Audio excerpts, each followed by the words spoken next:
যখন কোনো বান্দা সূরা ফাতিহার একটা করে আয়াত বলে আলহামদুলিল্লাহি রাব্বিল আলামিন, সঙ্গে সঙ্গে আল্লাহ জবাব দিয়ে বলেন হামিদানি আবদি, বান্দা তুই আমার প্রশংসা করলি।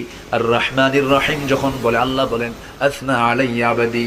মালিক ইয়াউমিদ্দিন যখন বলে আল্লাহ বলেন মাজ্জাদানি আবদি। এরপরে যখন বলে ইয়াকা না'বুদু ওয়া ইয়াকা নাস্তাঈন পর্যন্ত যখন বলে আল্লাহ বলেন বান্দারে তুই আমার কাছে কি চাস, প্রাণ খুলে চারে বান্দা। ইহদিনাস সিরাতাল মুস্তাকিম থেকে শুরু করে নিয়া ওয়ালাদ-দাল্লিন পর্যন্ত যখন বান্দা বলে তখন আল্লাহ বলেন বান্দা নামাজের মধ্যে এমন প্রেমের খেলা খেললি বান্দা, তুই যা চাইলি সব আমি আল্লাহ কবুল করলাম।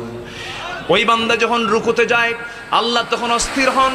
ওই বান্দা যখন সিজদায় যাওয়ার জন্য প্রস্তুতি নাই, সমস্ত ফেরেশতাকে ডাক দিয়ে বলেন ও ফেরেশতারা, এই বান্দাগুলো আমাকে দেখলো না, রাসূলকে দেখলো না, কোরআনকে দেখে হাদিসকে বিশ্বাস করে আমাকে খুশি করার জন্য তার সবচেয়ে সম্মানজনক